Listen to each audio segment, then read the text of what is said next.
Boa noite, obrigado por terem vindo e tenho muito prazer em apresentar, enfim, ou aproveitar esta oportunidade para falar mais uma vez aqui desta ferramenta que é a hipnose, pelo menos nós chamamos assim neste contexto, uma vez que utilizamos um estado que tecnicamente pode ser observado como um estado de transe hipnótico, para que as pessoas possam fazer, enfim, algumas viagens, normalmente conhecidas como visualizações. Fazendo uma rápida passagem por este estado de hipnose. Este grupo com que eu estou aqui a conversar hoje já conhece este registro em que eu trabalho, em que não há propriamente um estilo daqueles, enfim, mais diretivos e autoritários a propor ao sujeito. Portanto, isto é um trabalho de equipa, respeitando a criatividade e a imaginação de cada um. Conseguimos também, respeitando essa criatividade e o material de cada um, enfim, através da focagem da atenção, fazer uma série de exercícios que procuram atingir um determinado objetivo. Um objetivo terapêutico, um objetivo motivacional, etc. Nessa focagem de atenção, a nossa mente passa a funcionar quase como um laboratório, digamos assim, de realidade virtual. Esta é uma comparação que eu muitas vezes uso para também envolver até os ditos céticos, aqueles que são mais, enfim, direi, menos metafísicos, ou menos místicos, ou menos esotéricos, e que tendem a acreditar nesta ferramenta de uma forma diferente.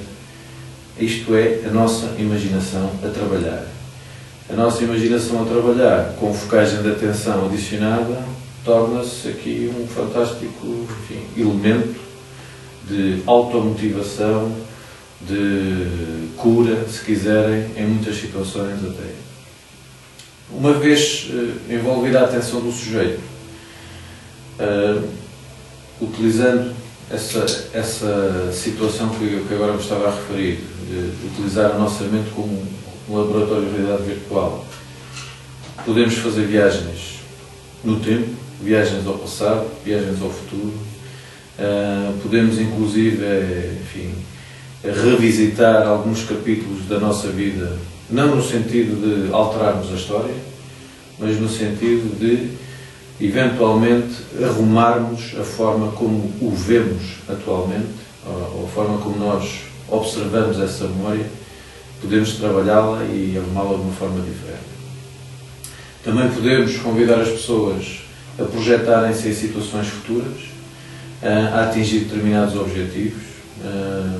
Há relativamente pouco tempo nós tivemos um fenómeno muito mediatizado, que era aquela coisa que vocês provavelmente também terão ouvido falar, do segredo, a lei da atração, que no fundo era também um exercício de visualização, mas neste caso de projeção para o futuro, em que as pessoas eram convidadas para além de criarem os seus objetivos, a visualizarem-se, a atingir esses objetivos. Portanto, estamos a falar de uma viagem no tempo, mas neste caso ao futuro. Essas viagens, em relação ao passado, normalmente têm uma outra missão, digamos assim, uma outra função. Terão a ver mais com a estabilização, a tranquilização de alguns assuntos. Nós não somos psicólogos de nós próprios, nós não somos arrumadores mentais de nós próprios. Nós vamos fazendo a nossa arrumação como podemos e sabemos. E muitas das situações que nós vivemos na nossa infância e na nossa adolescência, enfim, umas boas, outras menos boas, nós arrumámos-las cá dentro como sabíamos e como podíamos. Ora, esse como podíamos e sabíamos nem sempre terá sido a forma mais saudável. Mas o ser humano, a par dessa sua arrumação, utiliza muitas vezes uma estratégia para, enfim, fazer a sua vida avançar, conseguir andar para a frente. Essa estratégia habitual é, enfim, a estratégia do recalcamento. A memória fica ali, parada na gaveta, debaixo do tapete, etc, etc. E, enfim, e muitas pessoas vivem a sua vida assim, não é? Gerindo esse salto no tapete, gerindo essa situação que de vez em quando sai da gaveta, e vão fazendo a sua vida. Agora, imaginem que nós poderíamos convidar essa pessoa a arrumar melhor esse assunto que está ali a saltar da gaveta, que poderia arrumar melhor esse assunto que está ali a causar aquele alto no tapete. De que forma? Imaginem que nós, cada um de nós, poderia ir falar com essa parte de si criança. Com essa parte de si criança que, em determinada altura da sua vida, terá passado por um momento menos tranquilo e terá percepcionado ou processado aquela situação também como podia e como sabia. Não com os recursos que um adulto tem, mas aos olhos e sentindo com o corpo de uma criança.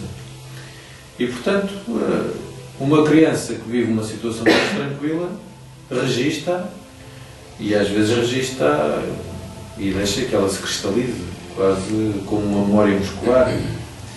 Nós vemos muitas vezes adultos hoje em dia a chegarem aqui a uma sessão e, enfim, falando de algumas situações da sua infância e da sua adolescência que os marcaram. E alguns, por exemplo, só para vos dar este exemplo, referem que, um bocadinho em função dessa experiência, ainda hoje têm problemas com figuras de autoridade, por exemplo. E quando alguém fala com um registro mais autoritário para com eles, aquela criança surge, quase como uma memória muscular que é ali trazida.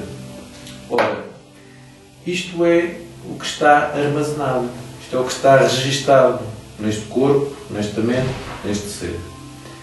Mas há um princípio pelo qual nós aqui nos guiamos, que é, da mesma forma que nós aprendemos e que de alguma forma, enfim, condicionamos este nosso ser, o outro lado é que, o outro lado importante e positivo deste mesmo assunto é que, de facto, nós temos uma capacidade de descondicionar, de aprender, de reaprender.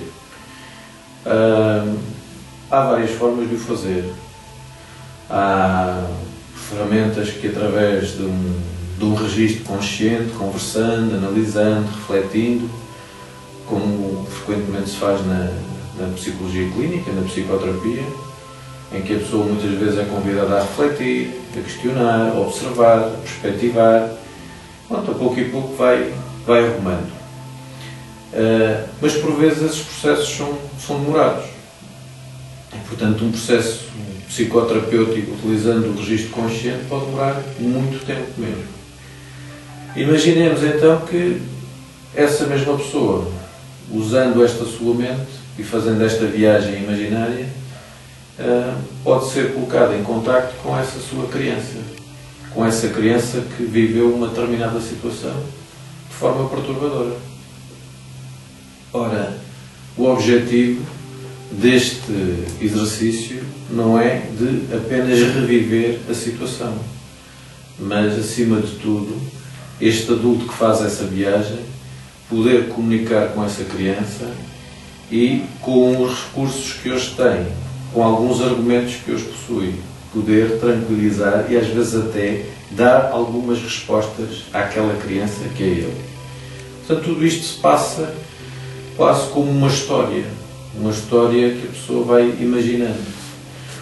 E assim se propõe aquilo que nós chamamos aqui, neste contexto, a criança interior. A criança interior, como acontece com outros elementos e dinâmicas mentais, é um símbolo. É um símbolo da nossa infância, é um símbolo de uma série de experiências que nós tivemos nessa altura da nossa vida. Se nós tivermos algum assunto para processar, o encontro com essa criança interior pode ser um encontro com uma criança magoada, uma criança que de alguma forma tem ainda um assunto para processar, uma situação para trabalhar. E por vezes então, enfim, esse encontro nem sempre será um encontro pacífico, não é um encontro de alegria pura, é um encontro em que às vezes algumas emoções menos tranquilas podem surgir. Ora, para que o adulto possa fazer esse encontro, nós, neste contexto, procuramos instalar primeiro algumas ferramentas.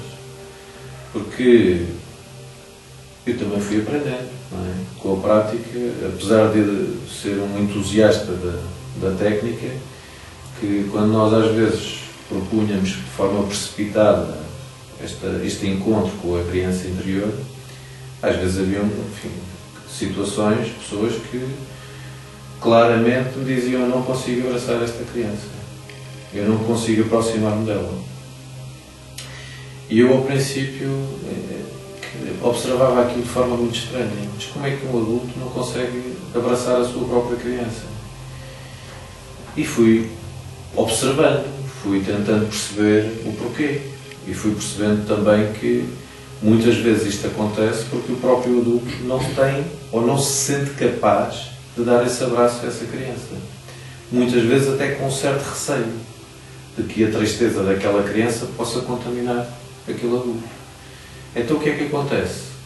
O adulto naquele momento não diz: eu tenho medo que ele me contagie com a sua tristeza.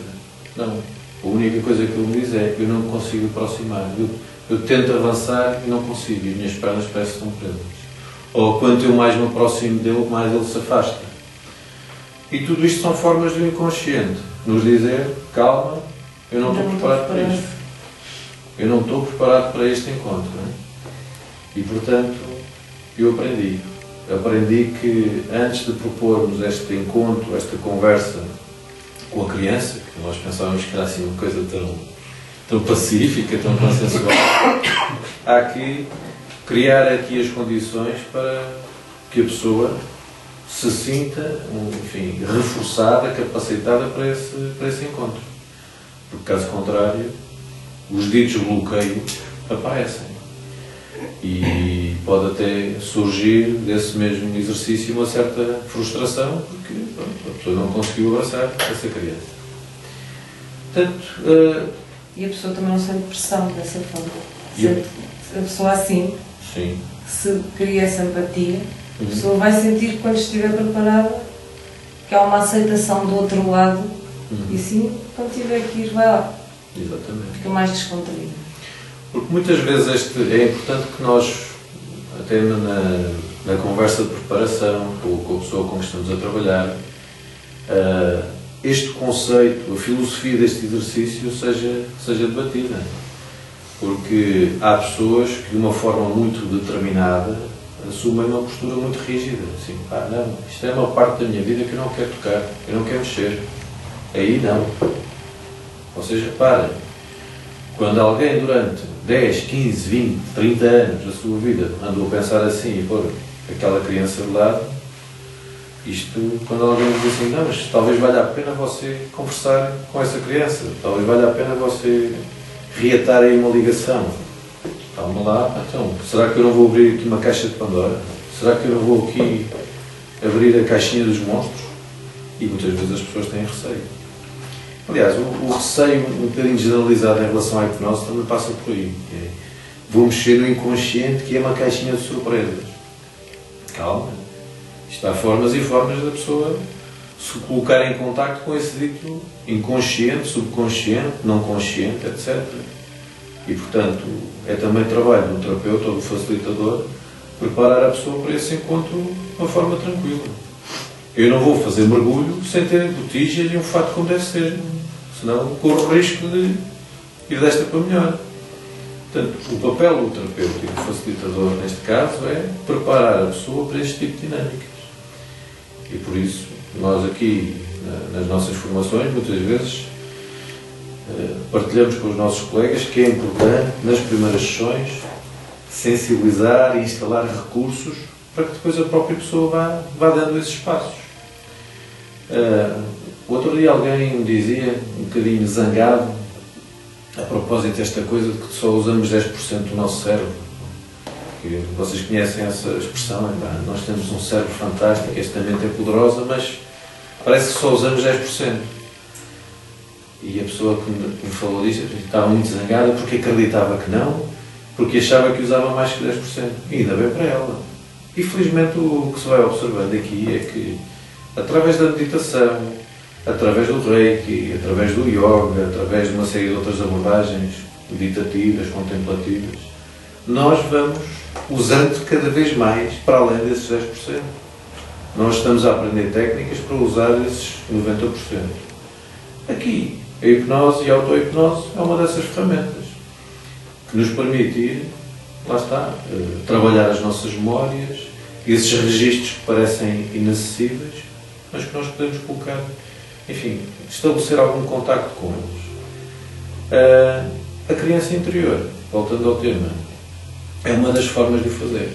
E a criança interior também, é importante dizer, não é propriamente um conceito agora novo, uma coisa criada pelo mundo ocidental.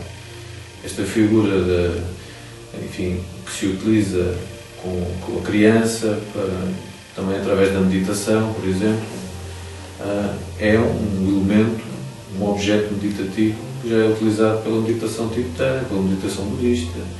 Eu lembro-me que quando o Mathieu Ricard esteve cá em Portugal, lá na aula magna, o exercício que ele fez com toda aquela gente lá na aula magna foi o exercício da criança interior. E, portanto, dentro da sua meditação budista, ele utilizou exatamente o símbolo da criança para despertar compaixão.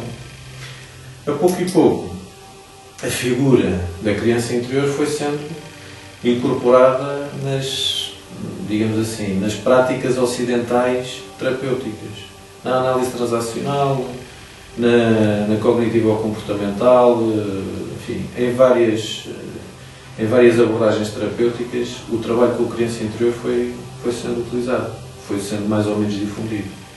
Okay? Aqui, neste registro, nós também o utilizamos.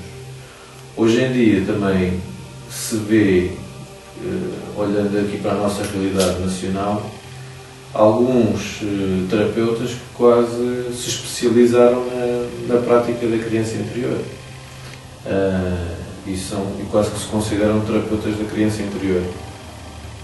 Nós aqui, neste registro, utilizamos a criança interior como utilizamos outras ferramentas. Não é?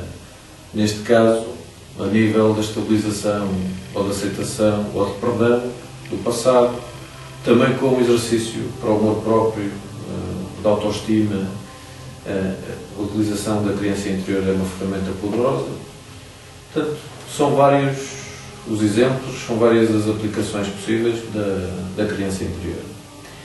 Eu hoje em dia, como estou muito atento, quando trabalho com alguém, seja por uma questão de ansiedade, seja por uma questão de depressão, enfim, estas duas são, digamos assim, os dois grandes sacos. Eu estou muito atento à forma como a pessoa se relaciona com o passado. Se a pessoa se relaciona com o passado com aqueles habituais ressentimentos, remorsos, recriminações, então aí de certeza vamos ter terreno para trabalhar com a criança interior. Muitas vezes o trabalho com a criança interior é um trabalho de perdão de si próprio. Nós aqui observamos muitas vezes pessoas que se acusam, que se culpam, que se recriminam por uma série de coisas que fizeram na sua vida, decisões que tomaram, escolhas que fizeram, enfim, etc. Eu costumo referir, sem entrar na intimidade nem devassar privacidade de ninguém, eu habitualmente dou alguns exemplos também em contexto formativo, mas lembro que um dos exemplos que mais me marcou e que eu costumo referir sempre que falo da criança interior foi de um homem que, com os seus 40 e poucos anos, quando era criança, portanto aos seus 6, 7 anos, os pais separaram-se e ele teve que tomar uma decisão. Ele, criança, teve que tomar uma decisão. O pai ia para Angola e a mãe ficava em Portugal. E ele, criança, com os seus 6 ou 7 anos, tomou a decisão de ir com o pai para Angola e aquilo não correu bem. O resultado, este homem, com os seus 40 e qualquer coisa anos, ainda hoje culpava aquela criança pela decisão que tinha tomado. Estão a ver? Este é um exemplo entre muitos outros exemplos. Também em situações um pouco mais violentas, enfim, que vocês poderão imaginar, a nível de abuso sexual, há muito também a tendência para acusar a criança, que foi ela que se expôs e que foi ela que de alguma forma criou a situação. Há muitas vezes também essa culpabilização do adulto para a criança. Portanto, vocês estão a imaginar, enfim, o vasto campo de aplicações da criança. Quando a pessoa faz esse afastamento, nós chamamos uma espécie de transe sintomático dessa criança, ela não só se afasta daquela criança magoada, ela não se afasta só daquela criança traumatizada, ela afasta também de si todas as características de uma criança, a vontade de brincar, a vontade de rir, a vontade de viver, de experimentar, etc.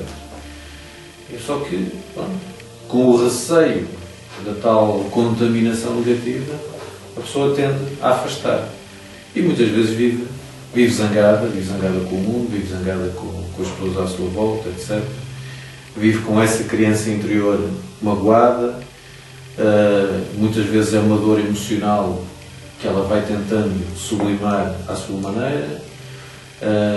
Os nossos amigos anglo-saxónicos têm assim uns termos específicos para isto, quando as pessoas procuram sublimar esta energia para fora, têm, enfim, os ataques de raiva, variações do humor, às vezes consomem substâncias para, enfim, anestesiar a sua dor, ou então aquelas pessoas que agem para dentro, tal acting in, em que acumulam a sua zanga, acumulam a sua dor, e a médio e longo prazo o que vai acontecendo é o corpo que se começa a queixar e a ressentir dessa viragem para dentro.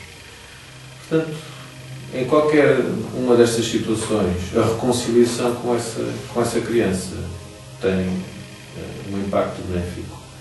No entanto, lá está, como vos dizia no princípio, este encontro com a criança interior tem que ser preparado. Há que haver aqui uma moldura de segurança para que a pessoa se permita fazer esse abraço, fazer essa ligação. Normalmente, quando essa ligação é feita, há muita libertação de emoções, há lágrimas, há alegria, enfim, como vocês podem imaginar, não é um momento de indiferença. Há ali, de facto, uma libertação intensa a nível de emoções. E, portanto, vou propondo cada vez mais. Diz. Podes trabalhar com exemplo, com casos de crianças, mesmo dos 5 anos, para estarem a tratar um exemplo de qualquer problema que tiveram aos 5 anos, como aos 15, como aos 20. Sim. Ou mais ainda, de 25, 30 anos, o que for. Se a pessoa tiver 60 anos, são decisões que tomaram, pode ser criança ao fim e ao cabo. Sim. No fundo, a filosofia que se aplica aqui ao exercício da criança interior, em que a pessoa, o adulto, é de alguma forma convidado a revisitar aquela memória, a tranquilizar aquela criança ou aquele jovem adulto, é uma dinâmica que, em relação ao passado, nós aplicamos numa série de outras situações. Ou seja, a pessoa é capacitada para fazer uma autocura. O observador destas memórias vai fazê-lo já com algumas ferramentas e tem consigo a possibilidade de enviar àquela criança, enviar àquele adulto, enviar, enfim, a uma memória sua de uma má decisão, uma energia de perdão, etc. Mas é verdade, portanto, esta dissociação, este desdobramento de consciência em que eu me imagino numa determinada situação que até agora tenho estado a apontar o dedo e a acusar, eu posso fazer isto com o Mário Rui dos 25 anos, com o Mário Rui dos 30, com o Mário Rui dos 40. Portanto, nesta ótica em que nós estamos atentos a estas dinâmicas de ressentimentos, recriminações e remorsos, reparem, alguém que já se habituou a fazer isto ao longo da sua vida tem N situações destas para trabalhar. Depois acontece uma coisa muito interessante, e um bocadinho para além da criança interior. A pessoa que ainda não fez esta reconciliação consigo própria, esta pacificação consigo própria, tende às vezes a sentir aquilo que hoje em dia se chama muito bloqueio. Eu sinto que quero avançar, que quero dar um passo, que quero avançar para um projeto e não consigo. Mas reparem que este não conseguir tem também aqui uma dinâmica protetora do inconsciente, porque a equação é fácil de ver. Se eu tenho até agora, na minha vida, constantemente recriminado pelas decisões que tenho estado a tomar, e vou agora lançar-me para mais uma, em que o meu inconsciente diz: epá, tu tens o saco cheio, tu vais pôr aí mais coisas no saco, calma lá, não vais. É uma dinâmica de autoproteção. A estratégia aqui é, para que a pessoa se permita dar esse passo e poder então envolver-se em novos projetos, em novas iniciativas, é que pacificar-se com ela própria, aceitar-se e tranquilizar-se. Porque assim ela limpa essa mochila, esse saco negro, e permite-se então avançar. Portanto, estão a ver? É importante nós reconciliarmos connosco próprios. Hoje em dia as pessoas dizem: mas eu não gosto de mim, eu acho que tenho uma baixa autoestima, eu acho que tenho pouco amor próprio. Quer dizer, esse amor próprio baixo, essa autoestima reduzida, não apareceu por acaso. Um pouco em função também da educação que se teve, algum estímulo ou falta dele, na nossa infância e adolescência, mas depois, não tendo nós contrariado essa dinâmica, continuamos nessa recriminação. Resultado: há um dia que ou o corpo se começa a queixar, ou a mente começa a dizer: vê lá o que é que estás a fazer. Vê lá se podes pensar de outra maneira, porque já estamos fartos do chicote. Mas isto é muito frequente. Repara, todos nós caímos um bocado, às vezes, nessa ratoeira, não é? Porque temos um bocado de tendência, quando erramos, com medo de errar outra vez, estar a lidar com o chicote. Antigamente, quando cometíamos um erro na escola, o professor vinha com o contador e o rego e batia. Mas felizmente o ser humano tem outras formas de aprender e não repetir o erro. Não precisa de, com isto, estar aqui a bater, a chicotear, a autoflagelar-se e a manter a ferida aberta. A cicatriz está cá, a gente pode olhar para ela e seguimos a nossa vida. E portanto, para fazermos isto, às vezes a grande mudança começa por pacificarmos connosco próprios, tranquilizarmos com este ser. Podemos começar por quando éramos mais pequenos e vamos por aí fora. Quando esse encontro se começa a fazer, isto depois se quiserem, é uma espécie de rotina, de piloto automático que se pode instalar. Quando chegamos a uma prática frequente desta conversa connosco próprios, naturalmente vamos libertando, vamos sentindo mais leves, vamos sentindo mais soltos, mais disponíveis para avançar e sem medo de arriscar, porque o chicote não está aqui em cima para bater. O chicote foi à vida dele. Vão ver? Portanto, tudo isto, enfim, falando de imagens, de símbolos, elementos, porque a nossa mente também funciona bem com este tipo de proposta. Aliás, os nossos sonhos são feitos com este tipo de conteúdos. Nós usamos esta linguagem para processar aquilo que durante o dia vivemos e depois à noite sonhamos assim umas coisas um bocado estranhas, uns símbolos, uns objetos, umas coisas metafóricas, enfim, uma linguagem muito estranha. Agora, nós podemos também, proativamente, usar esse tipo de linguagem para passarmos aqui algumas mensagens poderosas deste nosso ser. A criança interior é uma delas. É um dos arquétipos, se quiserem, falando assim uma linguagem mais técnica. E o homem dos arquétipos era o Jung, que, aliás, foi beber muito também às fontes orientais. Dúvidas? Questões? Estão esclarecidos? Disse-vos alguma coisa de novo? Ou nem por isso? É uma boa ferramenta para nós e para, nem que seja para também ajudar aos outros, porque não precisa estar a bater com a cabeça. Podes aprender com os outros também. Isso também é bom para certa ideia dos outros. Também numa ótica tranquila. Imaginem que vocês tinham tido uma infância tranquila e não há assim nada de perturbador a processar. Quando assim é, podemos utilizar esse encontro com a criança interior às vezes para estimular a nossa criatividade, ou se vocês já fizeram esse trabalho de religação com a vossa criança, às vezes numa ótica de estimulação da vossa criatividade, da vossa vontade de brincar, de experimentar, de viver, há esse efeito tranquilo do reencontro com a criança interior. Eu lembro que aqui há tempos também um senhor responsável pelo departamento comercial de uma farmacêutica, com quem trabalho de vez em quando, estava assim com uma espécie de branca criativa para uma reunião de vendas. E o que eu lhe propus na altura foi convidar a sua criança interior a trazer ideias para ir a estimular a sua criatividade. Portanto, não é só para processar intranquilidades e memórias perturbadoras, mas também para estimular a nossa parte brincalhona e, portanto, num registro mais positivo, se quiserem, podemos utilizar essa. Somos um bocadinho educados, não é? Que adultos a brincar, que é assim um bocado feio, não é? Pois. É essas coisas. Os animais brincam durante a vida toda. Não? Exato.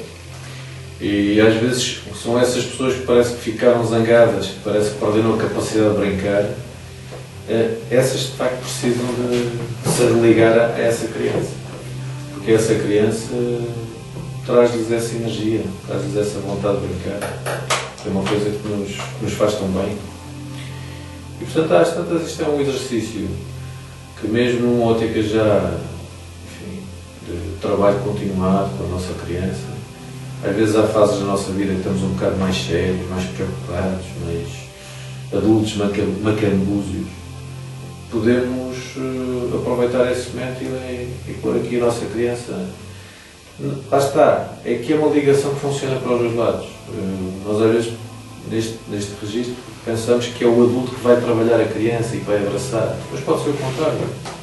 Pode ser essa criança que traz essa alegria e que nos vem dizer: andas-te para aí a chatear com isso, tem calma, vamos brincar, vamos para o baloiço, vamos para o escorrega, vamos andar vamos para a piscina. Portanto, essa parte brincalhona de nós que a criança interior também pode simbolizar. Agora reparem, isto é assim, estou a falar convosco neste registro porque vocês também estão receptivos para estas coisas, não é?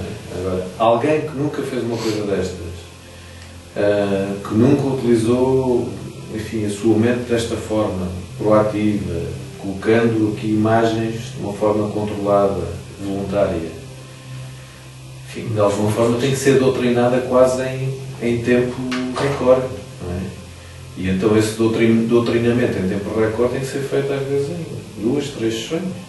E o que é este doutrinamento? Este doutrinamento é, numa primeira sessão, conseguirmos convidar aquela pessoa a sentir essa capacidade de relaxar através da sua mente. Sensibilizá-la depois para uma sessão seguinte em que ela, deixando a sua imaginação fluir, consegue conversar com a sua criança, abraçá-la, ouvi-la, senti-la, brincar com ela. E portanto, assim, às vezes, com esse tipo de sujeitos que nunca estiveram para aqui virados, nós temos que apontar mais no seu relaxamento, deixar aquele lado analítico dar uma volta, aquele lado lógico e que às vezes faz assim uma certa censura também, e a pessoa então disponibiliza-se. E então aí temos um sujeito à nossa frente que eventualmente com o qual nós teríamos investido mais no seu relaxamento físico e mental, para ele se dispor a este tipo de exercício. Porque se ele estiver mais num registro um pouco mais superficial, mais alerta, ele vai censurar, vai criticar, vai sabotar o exercício. Sim, de certeza. Porque se há tantas pessoas que têm tanta dificuldade só de se ver ao espelho, quanto mais de terem a capacidade. Eu acho que há poucas que não têm. É? Eu acho que há poucas que não têm. Até serem treinadas, já habituarem-se a se verem essa dificuldade. Acho eu. A valorizarem sempre este criticar. Há sempre aquele confronto com a própria imagem.